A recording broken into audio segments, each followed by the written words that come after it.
Hey, what's going on? Cartez Ross here. And Kim Ross. CartezRoss.com.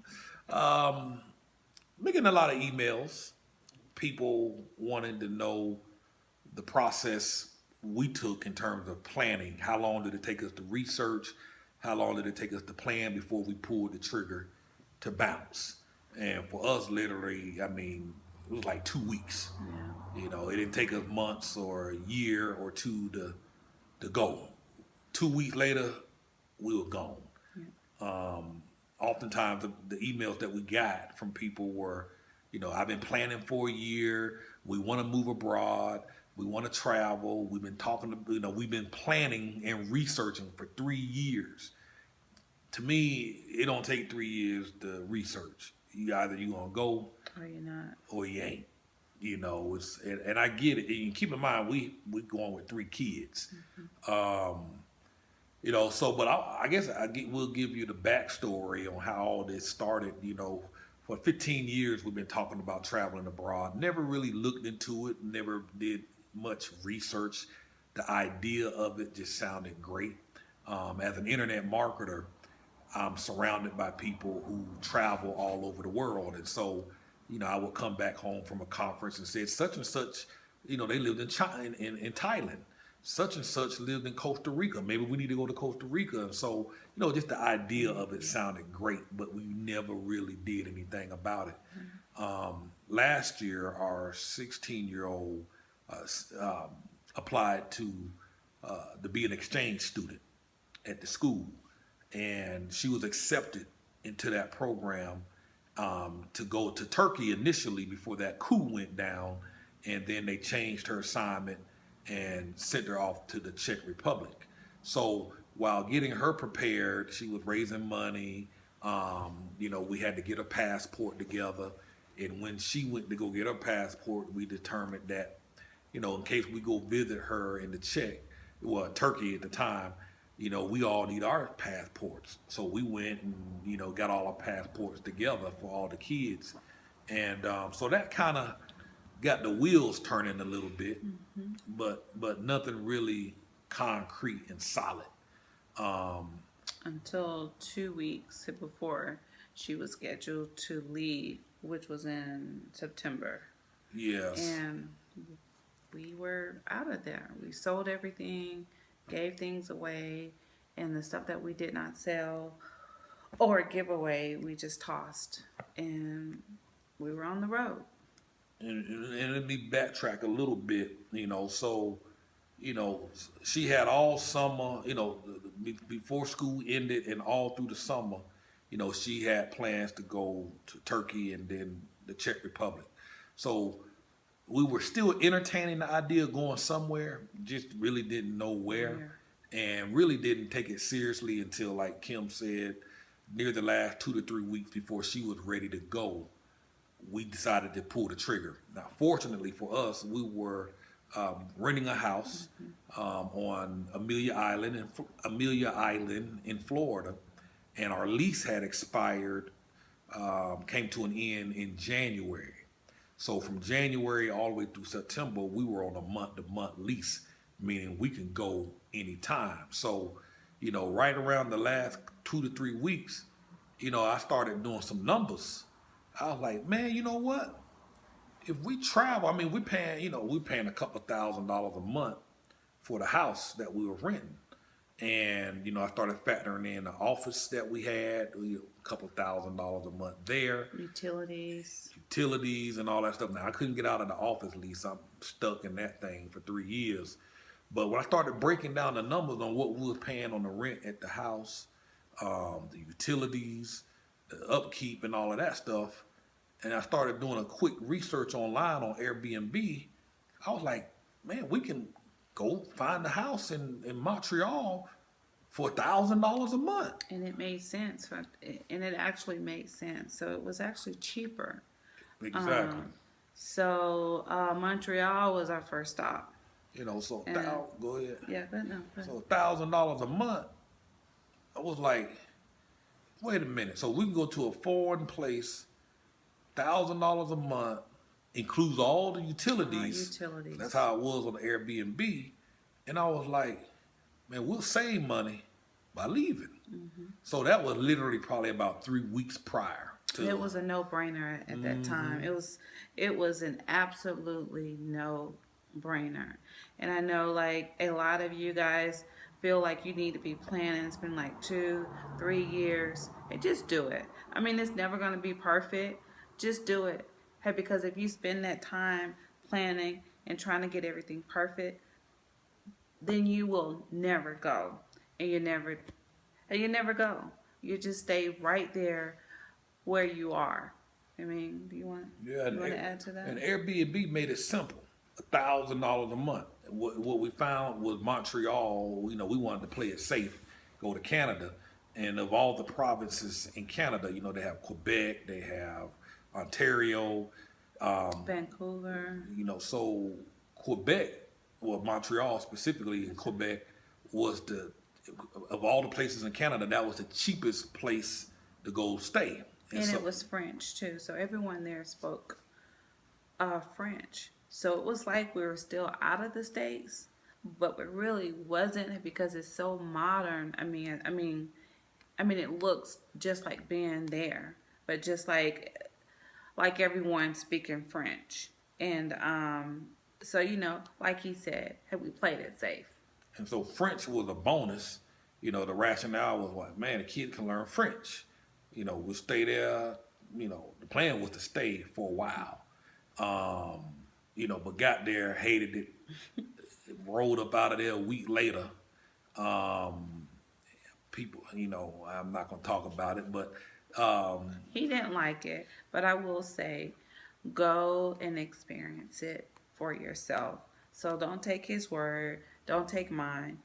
Just go see for yourself and just make that decision so on we your own. so we bounced up out of there, ended up in Toronto, stayed there for a week, tried to find a place so that we could stay there longer, but unlike Montreal. Montreal, where you can find a place for $1,000 a month or 1,500 a month. Toronto places were starting at like 2-3 thousand a month, and Easily. so it was like, no, we ain't doing that. That cut into our budget. We need to stick to the plan. And by leaving early out of Montreal, that kind of threw a wrench in everything. But it worked out for the best. But it worked out for the best. We ended up hitting a few places up in the United States, stopped in Detroit, hung out there for a while, stopped in Indianapolis, hung out there for a while, and just made our way back to Georgia. And then we hopped the plane on down to um, Colombia. Um, but I'll tell you this, Kim was taking some medication. Um, it runs $1,000 a month. And in Canada, when we went to Canada, they were selling them same pills for $140 a month. Was it $141? No, it was actually $113. That's how much the cost.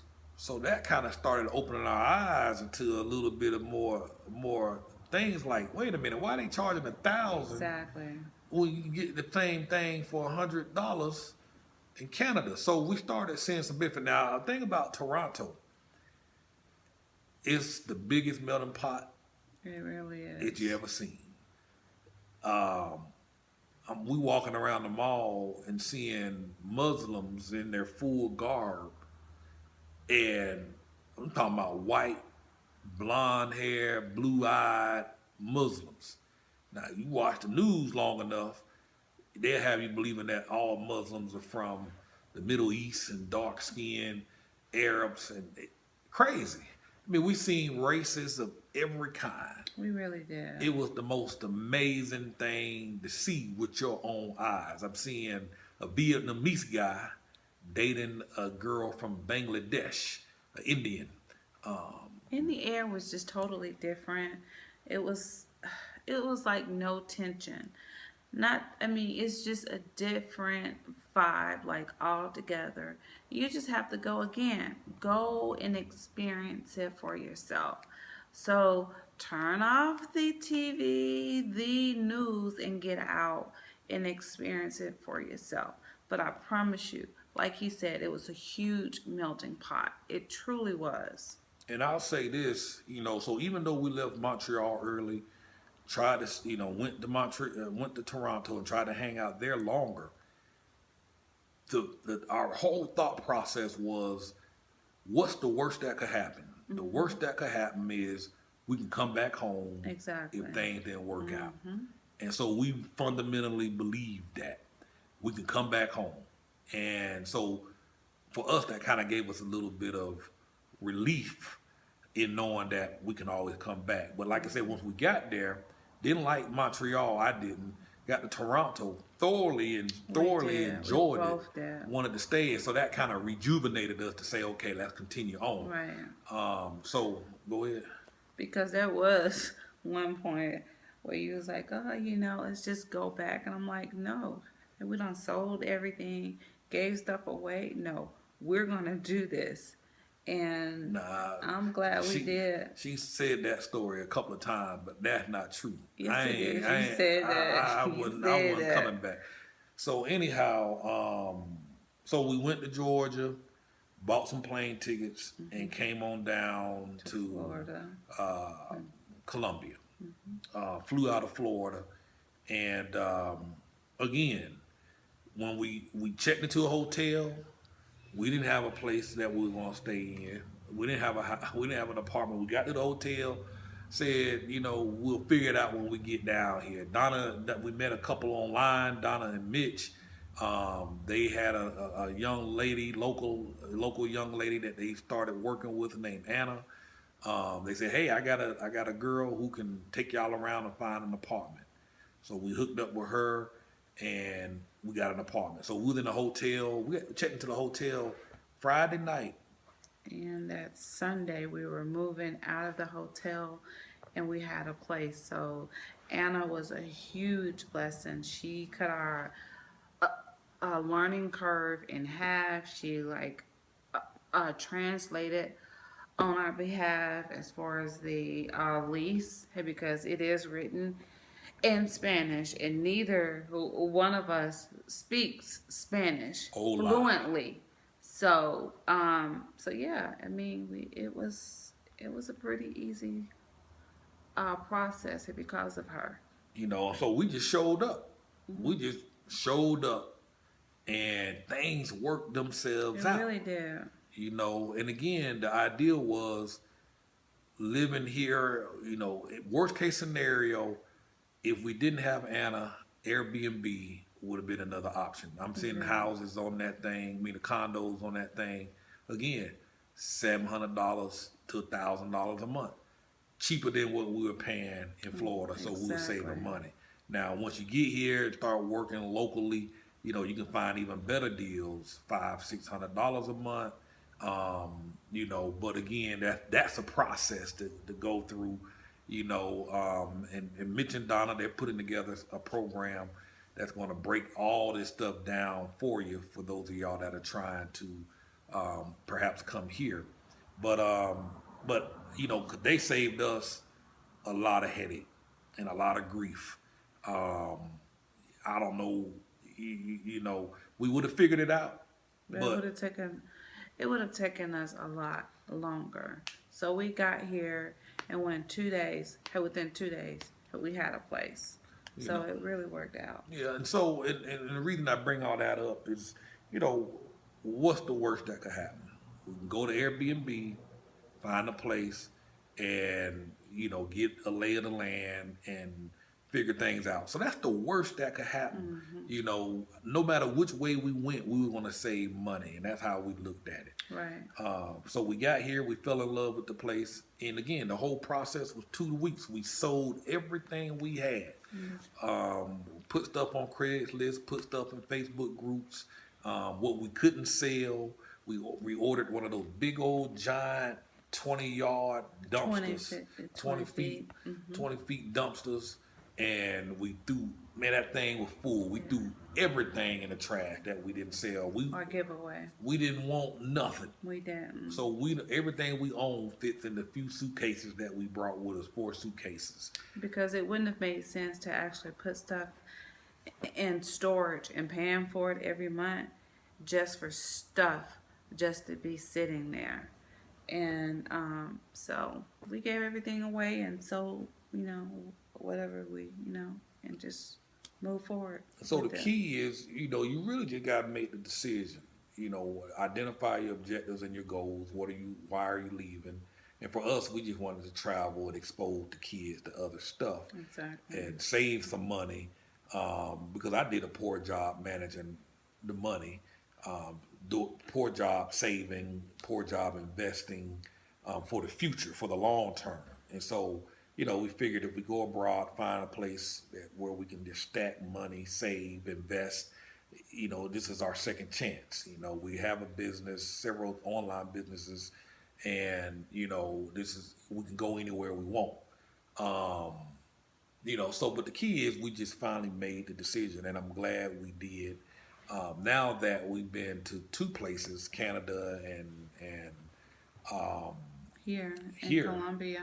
it's easier to go to other places, Hmm. especially since we've been here. We've met other families that have been all over the world and have been on the road for 2 or 3 years already, and just listening to their children share their stories and their adventures, it's given us courage and hope.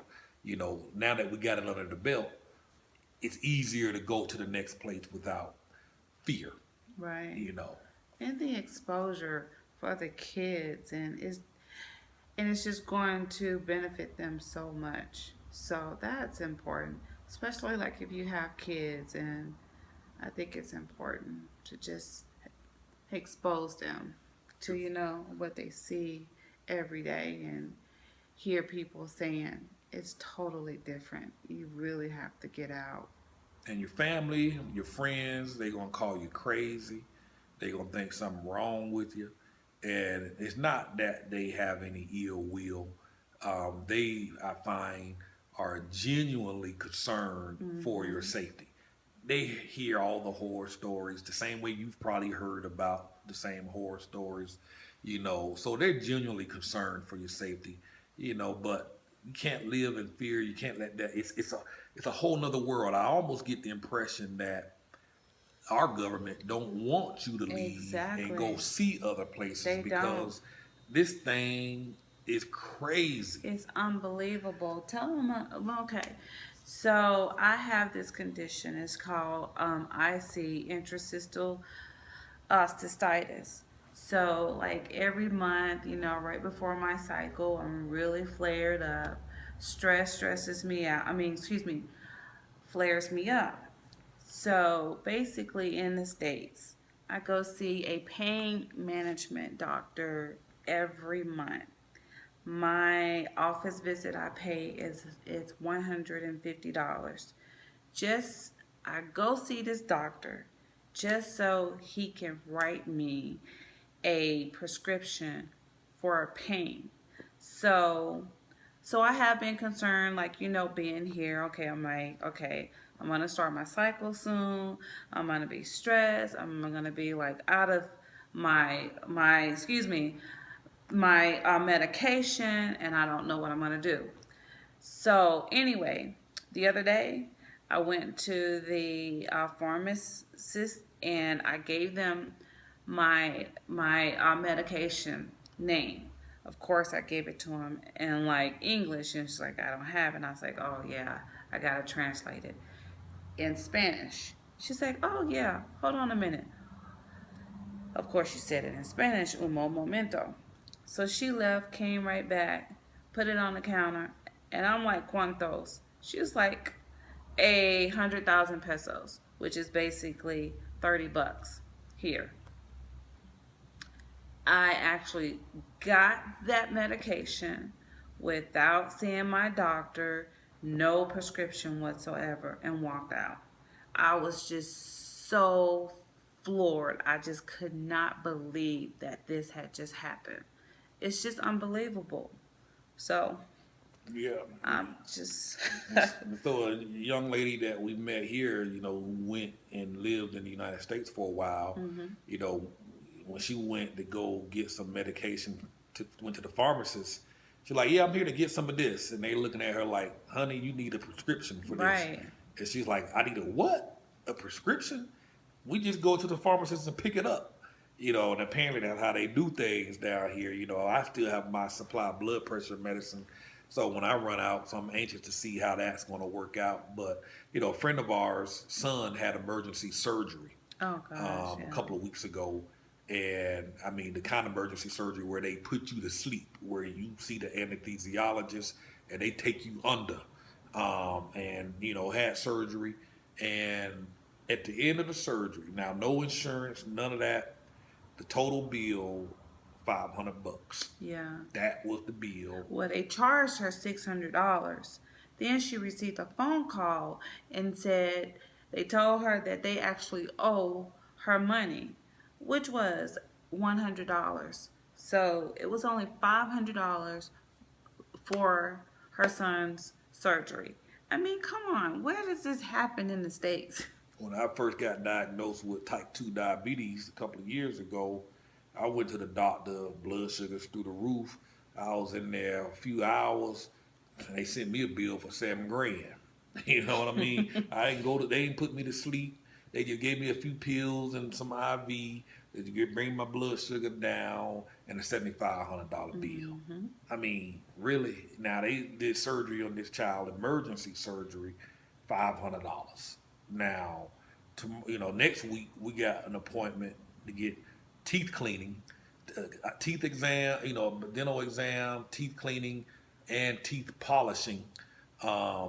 25 bucks. Yeah, so we're all gonna go. All five of us are going. So $25 a yeah, piece. $25. It's crazy. It is. State of the art dental office. They do everything there. They do orthodontic surgery.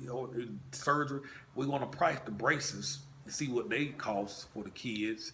I imagine probably peanuts. Yeah, it's gonna be for a lot us, cheaper. U.S. dollar. Right. I imagine it's expensive for the locals here, but again, we're talking about people, Americans traveling abroad into these other countries, how strong that U.S. dollar, how far it goes. In fact, we're like in the city of Medellin, where actually people come from all over, from the States, Canada, Germany, you name it, they come here for like cosmetic surgeries. So we're in the best place for medical care, hospitals, and we're just getting it for a lot cheaper than what we will pay in the States.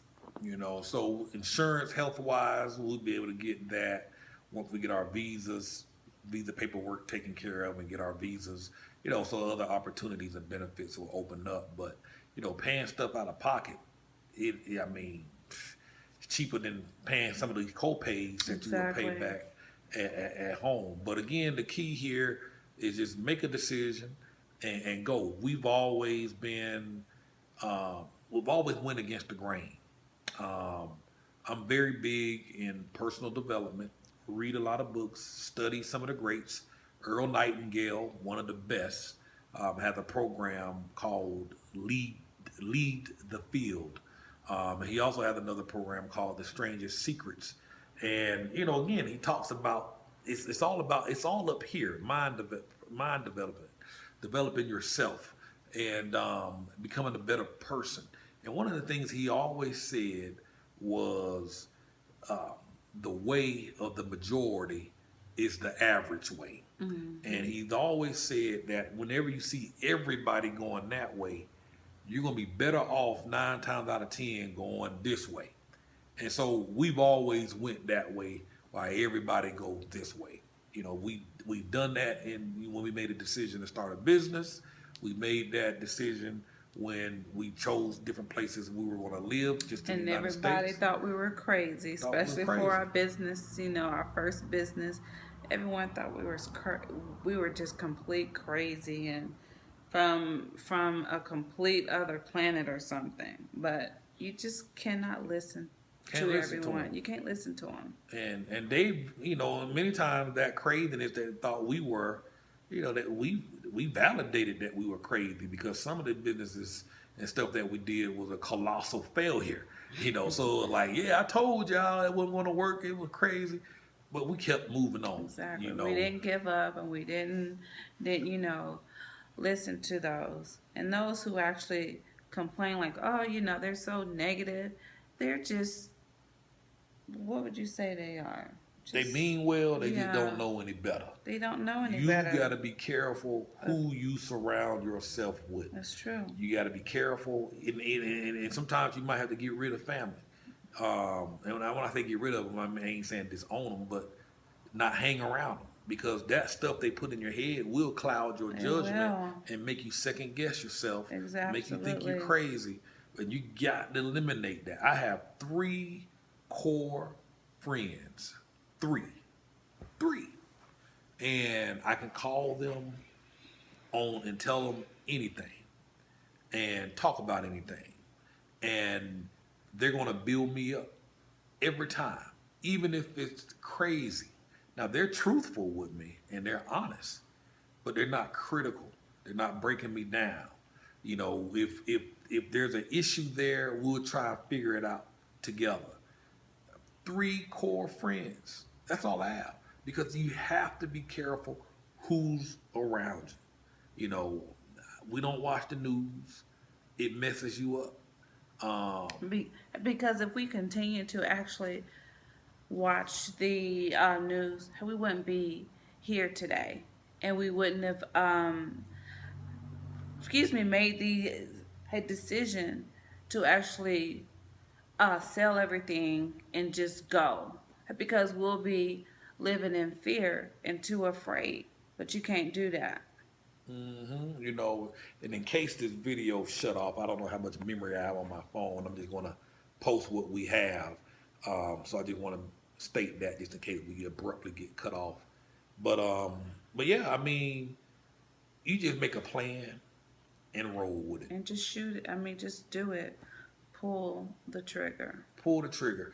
There's no amount of planning in the world is going to keep stuff from happening. Stuff is going to happen. It will. You just have to ask yourself, what's the worst case scenario that could happen? Because again, when that plane got up in the air, man, I started getting nervous. I was like, man, did I make the right decision? And are we going into a hellhole?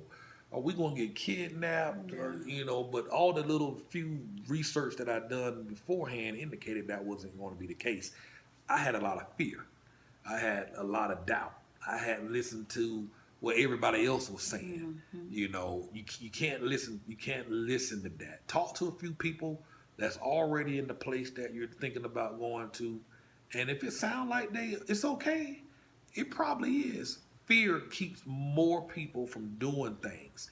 And if we would have let fear kept us from going to Colombia, we would have lost out big time. We love this place passionately. We would have lost by letting fear take over. 2 weeks is all it took. We determined we'll save money by leaving where we were at, and practically anywhere we go, we want to save money. Right. So it was, so it's almost like we're getting paid to travel. And so the plan was to come here, go to Vietnam, go to Thailand, go see the Shaolin Temple in China, go to Dubai. That was the game plan. But we got here and fell in love with the place. Homeschooling got off to a rocky start, so we decided that we want to sit tight here, get the homeschooling thing, narrowed down a little bit better, get it tight, because the kid education is important. We wanted to get that tight, so we decided we want to sit here for a while, probably for at least a year, and make this home base. If we go elsewhere, where this is home base, we'll come back. We'll go stay somewhere for a month or two, come back. And again, that can change at any time. We're flexible. We can go. Our business allow us to go anytime we get ready.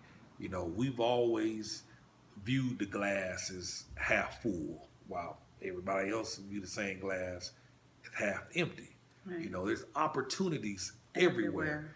And, just by being here, I didn't know what kind of opportunities were going to be here. I just knew once we got here, we're going to figure out some ways to make some more money.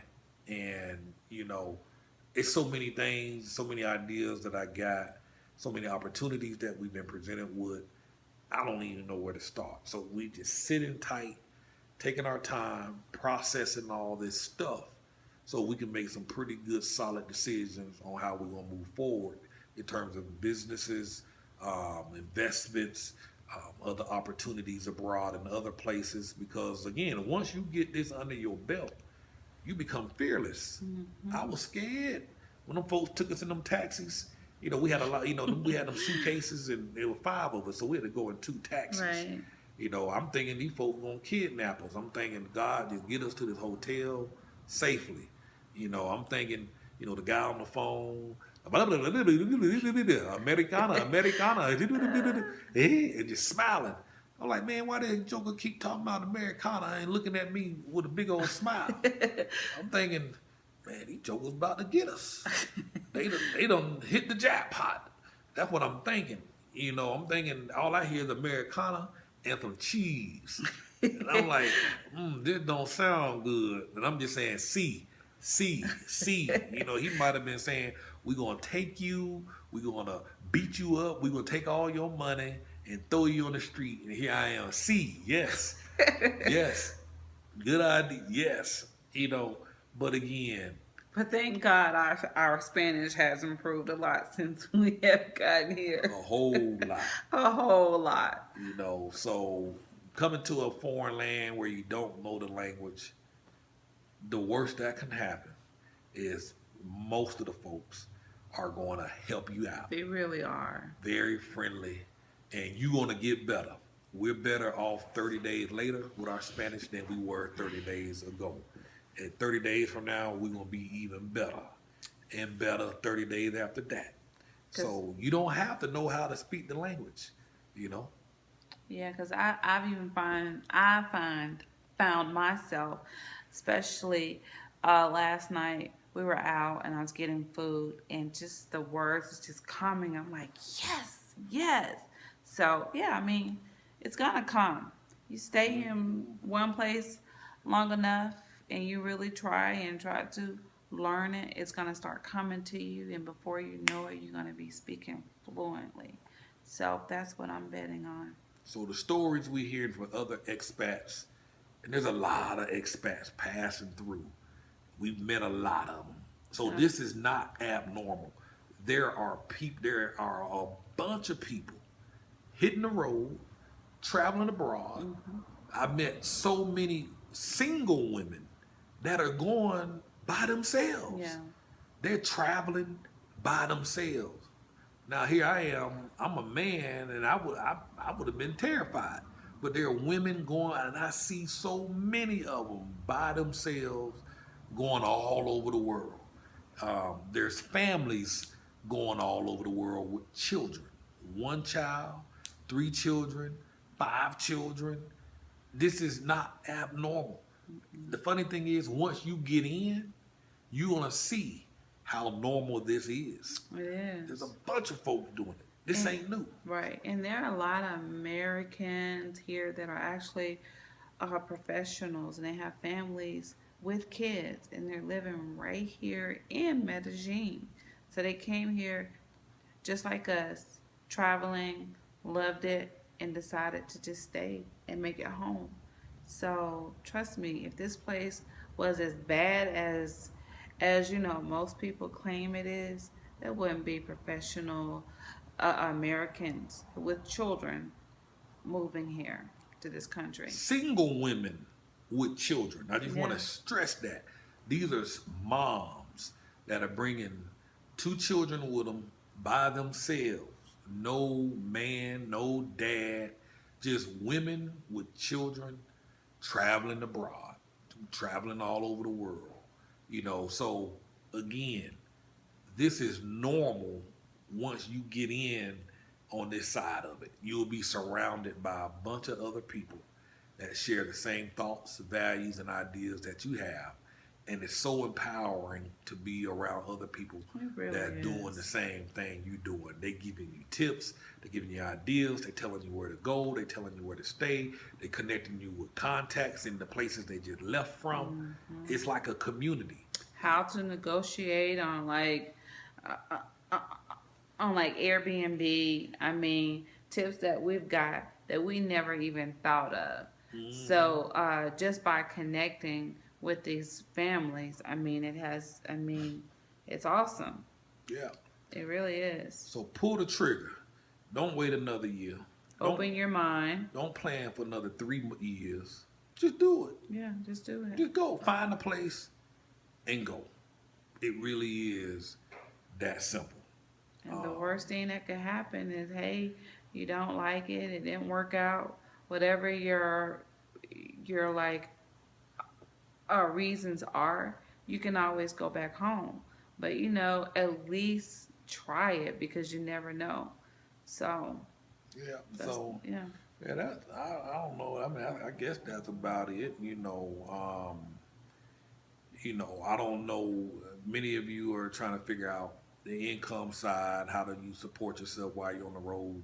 Like I said, we have online businesses. Um, for those of you that collect a pension, a retirement check, or whatever, depending on how much that check is, again, you choose the place based on the monies that you have coming in. Living here, uh, living here on $1,500 a month is very realistic, and you can live very comfortably. So if you're bringing home at least $1,500 a month, you can live real good. From what I hear, people are living in Thailand, and Thailand, um, you could probably get by very well on $1,000 a It's month. much cheaper It's there. much cheaper there. So again, just do some basic research on your income that you have coming in, and identify the place that you can that will accommodate that $1,000 a With month your budget, with your whatever budget. your budget is, and just do your research and just determine which places because there's because each place is going to be different. So like if you may pay 350 here for somewhere else, then you come somewhere else and you expecting to like pay 350, it's not going to work. So just do your research and make sure that you're not coming with a misconception because you plan poorly as far as how much you want to spend on rent.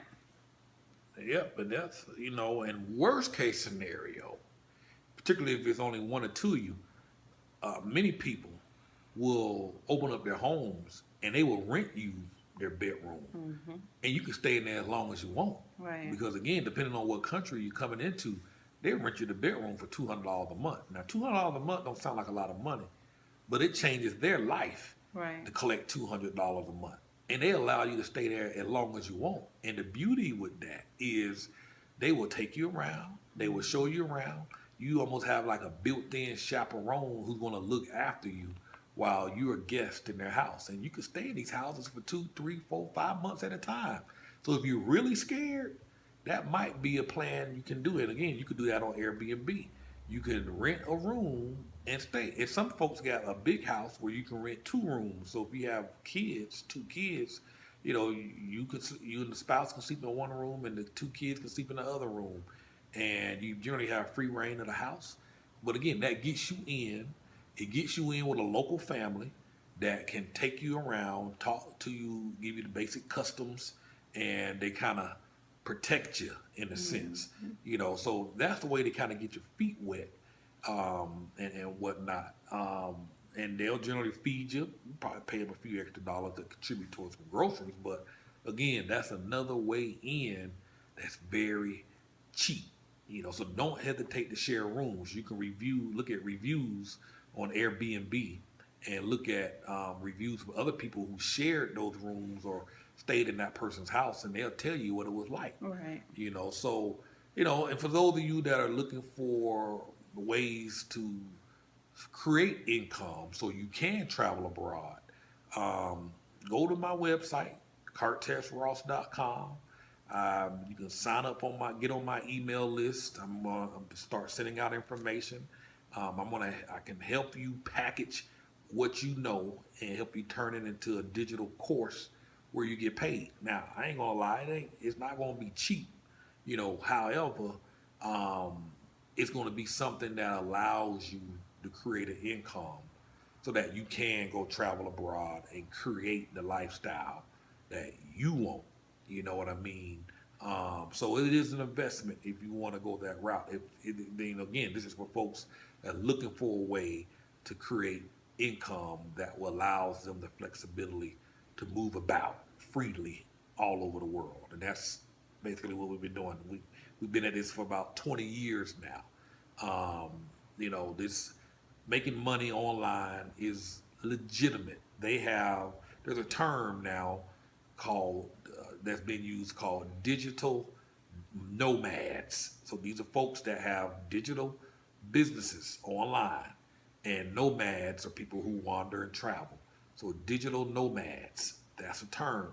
It's very common now. These folks are moving about all over the world because the internet has afforded them the opportunity to create courses, to create websites where they can sell products, services, teach, consult, train, etc.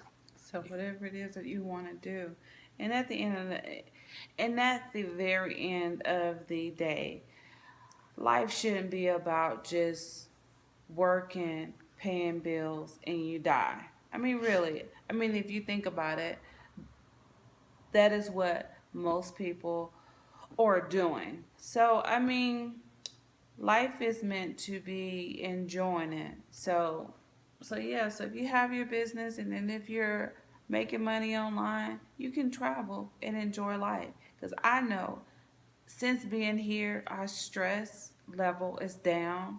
It's so different. Tell them about, I mean, it's just completely different. It's a different type of energy. It's just, I can't even describe it. And let me say this: the internet business, I'm coming back to this because I want to stress this. You don't need to make $10,000 a month. You don't need to make $25,000 a month. If you can get your business online or whatever other kind of business that you have to earn at least $1,500 a month, and you choose the place to go to based on that income, you can live extremely well on $1,500 a month. Now, 1,500 US dollars doesn't sound like a lot of money in the United States, but in these other countries, $1,500 will take you a long way. I mentioned in another video, the minimum wage here in Colombia is $250 per month. That is the minimum wage. These are folks working 40, 50 hours a week. For 4 weeks, $250 per month is the minimum wage. So when you roll up in here with at least $1,500 a month from your business, you can live comfortably. And with that $1,500, you can live in a nice condo, brand new, 2 bedroom, have groceries, get around transportation wise, and have money left over to maybe have a maid or housekeeper come and clean your place twice a week and go out to dinner maybe once or twice a week. A lot of the stuff they have here is free, activities and events, so $1,500. You may only need 1,000 in another place. I hear Ghana, the family that we met here from Ghana, they say they have a housekeeper nanny where they pay $100 a month. And they have it 24 hours a day. 24 hours a day. And I looked up Ghana just to check it out. And the city appears to be very modern. Mm-hmm. Skyscrapers and everything. So again, depending on where you go, you identify where you want to go, then you can figure out how much money you're going to need, because you could probably get by very well in Ghana with $1,000. From what I hear from folks in Thailand, Bangkok, you can live pretty good on $1,000 to $1,500 a month. And it's literally all about quality of life. I don't feel any stress. People here take their time. That's something that we're adapting to. Yeah. They say, hey, we're going to come back and fix this at 10 o'clock. It might It'll be 10 o'clock the next day. Nobody, No one's stressed. ain't nobody stressing. Everybody's just chilling. I mean, even driving as crazy as It's they crazy. drive. Oh Driving my crazy. gosh, the driving. I think you put a video up showing how they were driving. That was a Like good video these of driving. motorcycles are like riding in between the cars. Yes, they kind of cut each other off, but they cool. The guy just stick his little thumb out in his hand, and the guy just let him in Honk the horn. car. They'll honk. It's just a whole different environment. So I will say this, my people, coming from the States, you definitely got to open up your mind. Let the States mentality that you have, you got to let it go. You can't come here with that. You can't go anywhere else with that. You're going to have to let it go, come with an open mind, and look at things differently than you do in the States. And as long as you do that, you will be okay. And Earl Nightingale, again, I mentioned him earlier, made a had a good story about this lady. She was very bitter, very mean, kept to herself, and one day she decided to pack up and leave the city that she was in and was going to move to another state. So they asked her, well, why are you leaving? Well, people are not friendly. They don't speak to me. They don't say hello. They don't welcome me. They don't invite me to different things. So I'm going somewhere else so that way I can meet some new friends and start all over. So, he made the observation and, there's a little bit more to the story, but in other words, he told her, he was like, you know what? No matter where you go, you still want to have the same problem. And it's not because of the people that's there. You're gonna have the same problem because you there. You going there. You the problem. You're the one who's standoffish. You the one who stands back. You put out this vibe and folks don't want to associate with you. They don't want to talk to you. They're not friendly. It had nothing to do with them. It's you. You the problem. You going to the new city and therefore you're not gonna have any differences there because you showed up. So if you got attitude problem, if you got drama in your life, if you think folks are out to get you, then guess what? No matter where you go, there's going to be drama and there's going to be folks out to get you. Change that mind. That's why personal development is so important.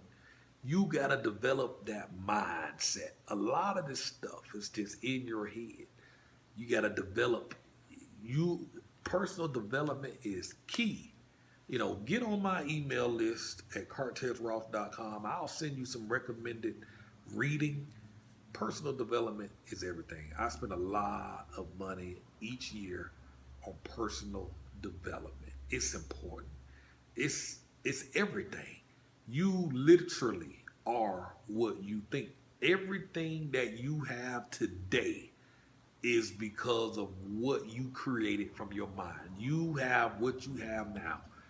You manifested it from the thoughts and the ideas and the beliefs that you have. So if you're living in poverty, if you're struggling, if you're just barely trying to get by, if you don't have any money left over, if you can't seem to get ahead, if you can't, you created it.